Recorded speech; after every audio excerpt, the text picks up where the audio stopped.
Umarangkada na ang kampanya ni dating Manila Mayor Alfredo Lim kahapon. Kasama pa niya nag-ikot si Liberal Party standard bearer Mar Rojas. Pero si Rojas mukhang na bad shot na naman dahil sa mala superhero comics niya tungkol sa bagyong Yolanda. Narito ang report. I shall return.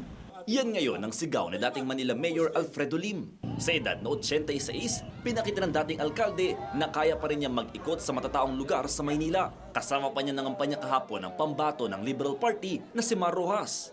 Ang tinaguriang Dirty Harry ng Maynila, bumanat pa sa kasalukuyang mayor na si Joseph Estrada. 1,500,000,000 ang iniwanan kong pera sa City Hall June 30. Ano sinasabi nilang bankrupt? Ano tinuturo sa atin ng ating magulang? Di ba tinuturo natin, huwag magsisinungaling. Huwag magsisinungaling dahil ang sinungaling, kapatid ng magnanakaw. Sino magnanakaw? Sino?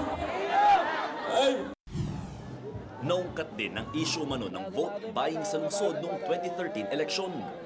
Sa dami ng perang pinawalan, sa pamimili ng boto, na-influence sa mga voters. If you can show any voter which I gave 1 peso for them to vote for me, I'll withdraw my candidacy. Si Rojas naman, hindi raw umasa na bibigyan ng basbas ni Erap. Yan ay kahit sinabi ng dating Pangulo na siya ang most qualified sa lahat ng tumatakbong presidente.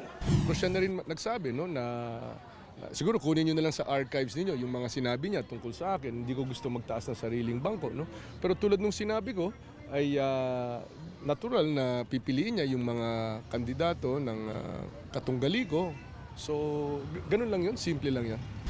Kasabay nito, lumabas ang comics ni Rojas kaugnay sa pagresponde nito matapos ang pananalasa ng bagyong Yolanda. Ang pamagat nito sa gitna ng unos. Ipinakita rito ang tunay na nangyari raw sa pag-uusap ni Rojas sa Tacloban Mayor Alfred Romualdez. Pati na rin ang pagsemplang ng dating kalihim sa motor. Pero ang ilang netizens hindi natuwa. Depensa naman ng kampo ni Rojas, mga taga-suporta nilang may gawa ng comics. Wala kaming kinalaman dun sa content. We appreciate yung kanilang efforts na i-broadcast yung record tungkol sa ano talaga ang ginawa ni Secmar sa Yolanda.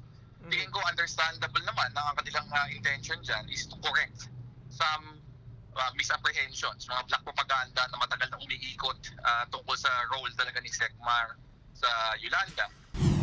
Umaaksyon, Mon Gualvez, News 5. Be sure to come back. Use 5 everywhere. Copyright 2016.